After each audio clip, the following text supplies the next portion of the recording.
So you suggested this one, and what's really funny about this is I started reading this, and then for some reason, I don't know if like I'm not blaming you. I don't know if you misspoke or I read somewhere like got the wrong impression. I thought it was a book of short stories.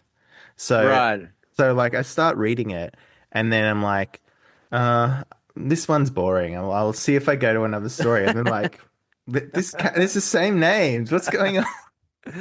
And so then I kind of worked it out that it's basically a novel.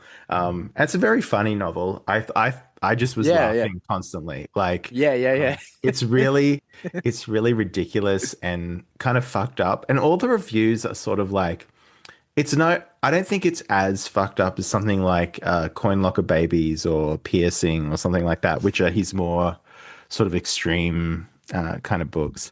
It has that kind of ultra violence in it, but it's like really satirical and funny. So, Yeah. It's like so detached and like hyper and heightened and ridiculous. But then it is also like commenting on like, yeah, like loneliness, alienation, and like I guess he's sort of commenting on like the Japanese mind in the modern world. Like the other book I read of his was what was it called? Oh, In the Miso Soup, which hmm, was a bit is fairly different, but at the same kind of still touching on that like just the sort of like it's sort of more commenting on the West as well because it's like hmm, there's like an American who comes to Tokyo and then the main character is like basically guiding him through like the sex tourism parts of Tokyo. But then this guy who had like basically a lobotomy and like because he was been killing people since he was like a child, and then he just like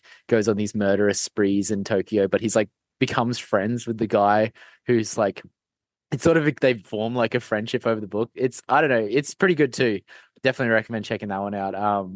So but yeah, like there's lots of like commenting on like just like the West versus Japan and like how like he was saying something about like oh these American people I show around they always like have this thing where they like have to accept like horrible situations or whatever like they have to accept that like something to do with their work that's haters, whereas the Japanese people just go, "Oh, I can just grin and bear it," but there's never this thing hmm. of having to like accept it in their soul. Like it's just like Yeah, so, and it's just like it's an interesting perspective, like hearing it from like a Japanese person, where it's like, oh, that's like weird and like other to them, you know what I mean? hmm, But then it's like hmm. throwing it in your own face of like how your own kind of culture operates. So it's very Yeah.